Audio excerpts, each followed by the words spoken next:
Given a function, our task is to compute the limit as the function approaches specific points. So let's look at this function.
The limit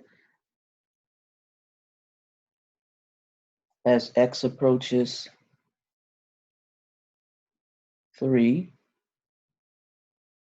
the limit as x approaches 5, the limit as x approaches 6. Now remember, the limit is the expectation, not necessarily that we're there, but where we expect to be there. So let's do the limit as x approaches 5. This is easiest. So as x approaches 5, we can see that the function value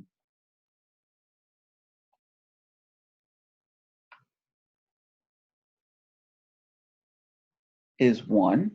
So the limit as x approaches 5 of this function is 1. Let's look at 6, okay? So it looks like it's roughly 5.5 from the way I've drawn it. So the limit as x approaches 6 is 5.5. Even though there's a hole there,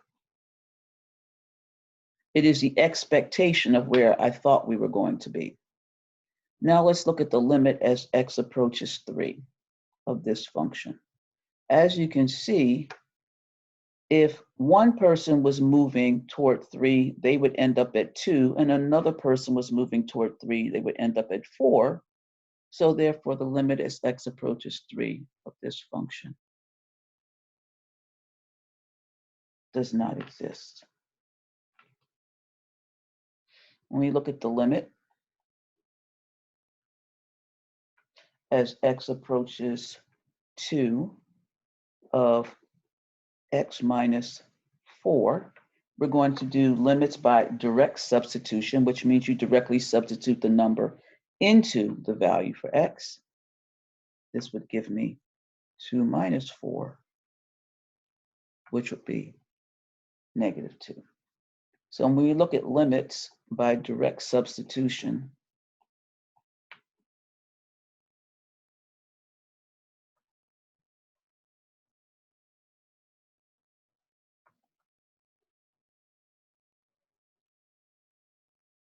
we would have the following.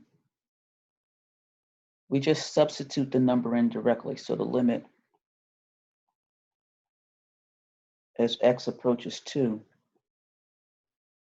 of 3x squared minus 2x plus 1 would be 3 times 2 squared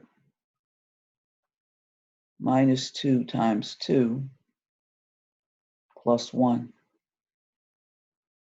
So that limit would give us 12 minus 4 plus 1. So this would be 9. The limit as x approaches negative 1 of the function x squared minus x would be minus 1 squared minus negative 1. So negative 1 squared would be 1, minus a negative would be plus 1. So that answer would be 2. Now let's look at limits of quotients.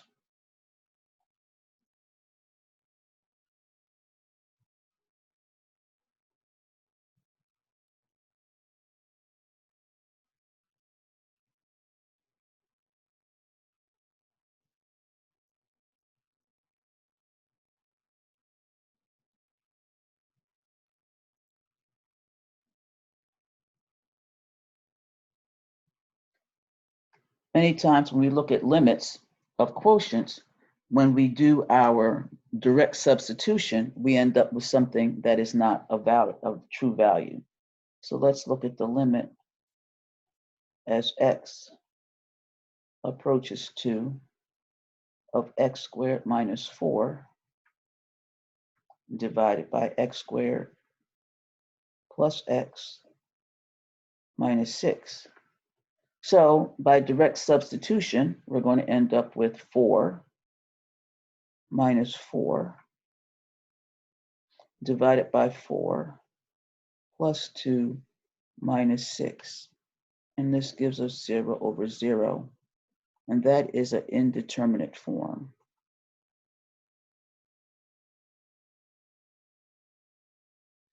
In other words, it's impossible for us to determine what 0 over 0 actually means.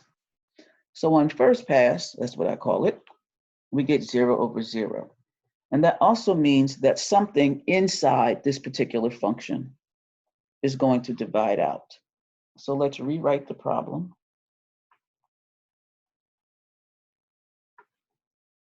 X squared minus 4 divided by x squared plus x minus 6. This is now the limit as x approaches 2, and we're going to factor. So this becomes x plus 2 times x minus 2 divided by x plus 3 times x minus 2. And as we can see, there's a common factor. These divide out and give us 1. So we now get the limit as x approaches 2 of x plus 2 over x plus 3. So now we get 2 plus 2, 2 plus 3. We get 4/5 as an answer.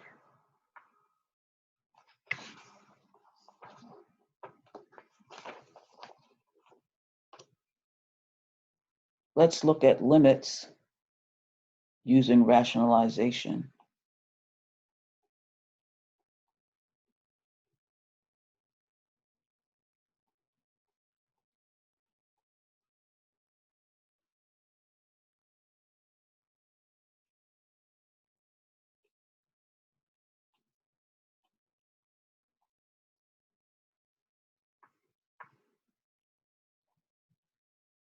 So now we want to look at the limit as h approaches 0 of the quantity, the square root of 5h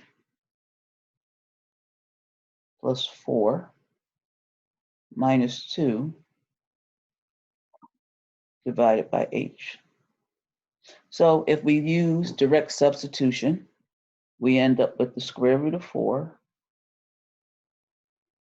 minus 2 over 0, which once again gives us 0 over 0, that indeterminate form. So we're going to rationalize this problem in order to find out what our common factor is.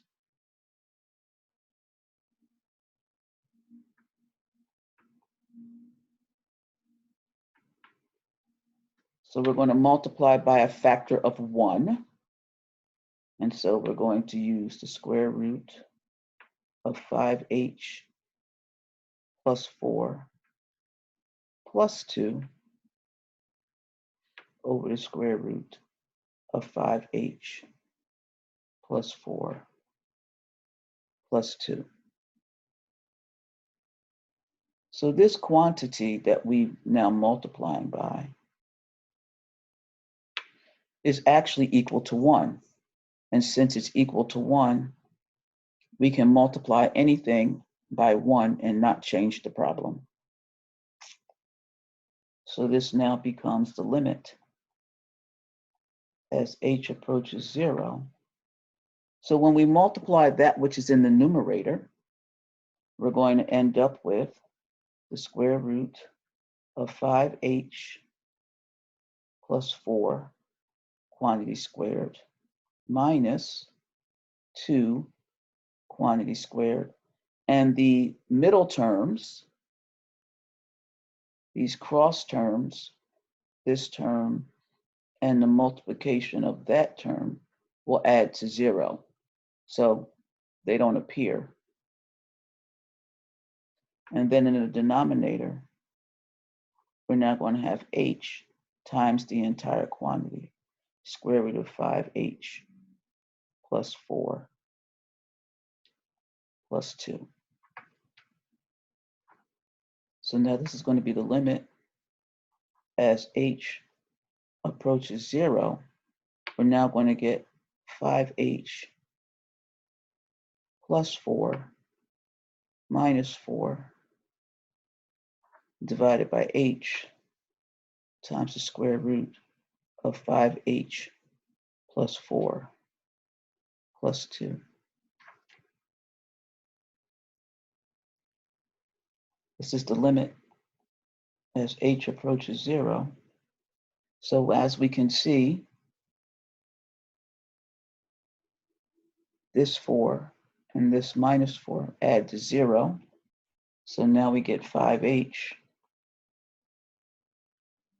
divided by h times the square root of 5h plus 4 plus 2.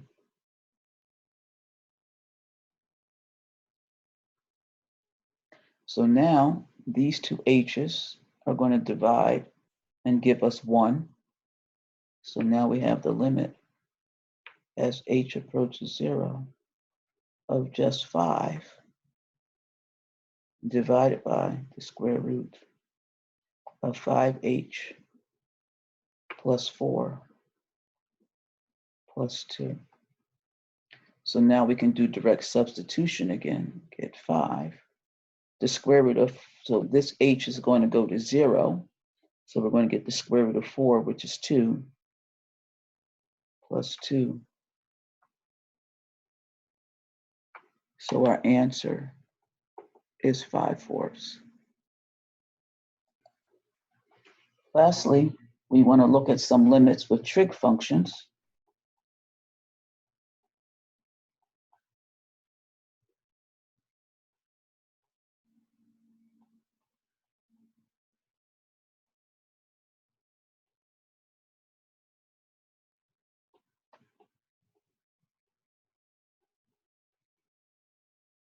So some limits involving trigonometric functions.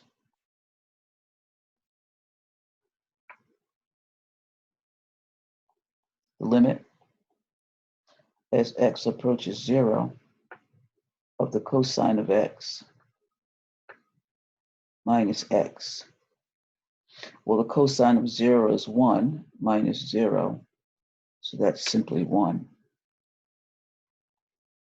The limit as x approaches pi of the sine of 2x